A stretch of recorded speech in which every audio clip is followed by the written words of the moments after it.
एक बार हारने के बाद सिकंदर ने परसेपोलिस पर जीत हासिल की। बेबीलोन से निकलने के बाद सिकंदर खर्सिया के पहाड़ों से होकर परसेपोलिस जाने लगा। परसेपोलिस पर्सिया की राजधानी थी। वहां पर हमला करना सिकंदर के लिए नुकसान का कारण बनी। पथरिया की बची हुई सेनाओं ने सिकंदर का जमकर मुकाबला किया, जिससे उसे अपने लोगों का नुकसान हुआ। इसके बाद सिकंदर को पहाड़ों से होकर जाने का एक दूसरा रास्ता मिला। सिकंदर ने उस रास्ते से होकर पर्सिया पर हमला किया और वहां के सैनिकों की रात में हत्या कर दी। इस तरह से उसने अपने लोगों की मौत का बदला लिया और परसेपोलिस पर कब्जा किया। परसेपोलिस पर कब्जा करने के बाद सिकंदर ने अपने लोगों को वहां लूटपाट मचाने से नहीं रोका। वह जानता था कि ऐसा करने से वह अपने लोगों का भरोसा खो देगा और उसके साथ ही सब कुछ खो देगा। इसके अलावा परसेपोलिस में शराब के नशे में सिकंदर ने एक बहुत बड़ी भूल कर दी। एक महिला ने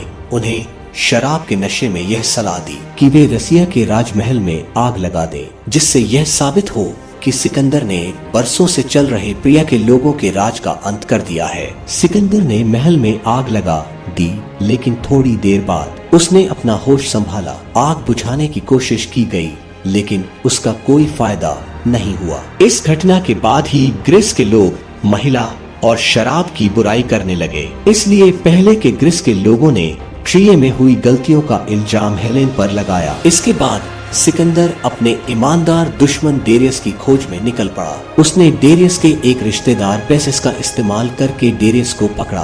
बेसिस को अब पर्सिया का राजा बना दिया गया था। जब सिकंदर ने डेरियस को पकड़ लिया, तब बेसिस ने डेरियस को मार दिया और भाग गया। इस पर सिकंदर बहुत दुखी हो गया। उसकी नजर में यह बिल्कुल भी ठीक नहीं था कि किसी को धोखे से मार दिया जाए। बेसिस की खोज में सिकंदर हिमालय को पार करता हुआ अफगानिस्तान आ पहुंचा। सिकंदर यह जानने के लिए उत्सुक था कि बेसिस ने अपने राजा और अपने रिश्तेदार को ऐसे क्यों मारा। इसके अलावा वह उसकी कायरता के लिए उसे सजा देना चाहता था, इसलिए वह उसकी खोज में निकल पड़ा। उसने अपने सैनिकों को एक बहुत अच्छी स्पीच दी, जिससे उसके सैनिकों के अंदर जोश आ गया और वे उसके साथ चलने को तैयार हो गए। इससे पहले सैनिक डेरियस की मौत को लेकर खुश थे, क्योंकि वे सोच रहे थे कि अब युद्ध खत्म करके वे अपने घर जा सकेंगे। लेकिन यह अंत नहीं था। रास्ते में उन्हें कुछ पहाड़ों का सामना करना पड़ा, जो कि अफगानिस्तान में है। यह पहाड़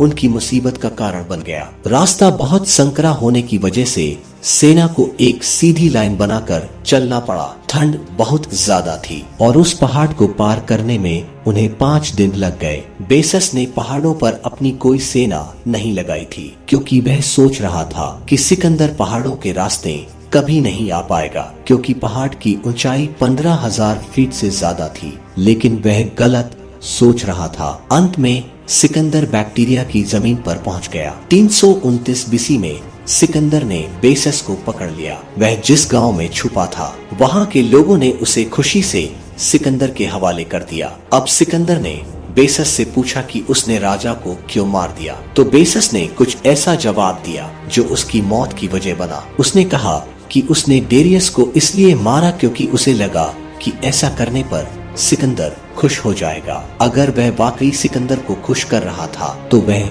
सिकंदर से भाग क्यों रहा था। सिकंदर उसके जवाब से संतुष्ट नहीं हुआ। उसने उसे टार्चर करना शुरू कर दिया और अंत में उसे डेरियस के परिवार वालों के हवाले कर दिया, जहां उसे मार दिया गया। सिकंदर घूमता फिरता भारत आ पहुंचा और भारत आने के बाद क्या हुआ, ये हम जानेंगे इस कहानी के अगले पार्ट में।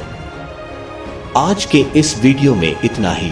जल्द मिलते हैं इस बुक समरी की अगले पार्ट के साथ। तब तक के लिए जय हिंद, वंदे मातरम। अपना और अपने प्यारों का ख्याल रखें। वीडियो अच्छी लगी हो तो वीडियो को लाइक शेयर करना ना भूलें। इसी तरह के और नॉलेजेबल वीडियो देखने के लिए हमारे इस चैनल द समरी वर्ल्ड को सब्सक्राइब करके बेल आइकन प्रेस कर दें। अगर आप यह वीडियो फेसबुक पर देख रहे हैं तो हमारे फेसबुक पेज को फॉलो कर लें।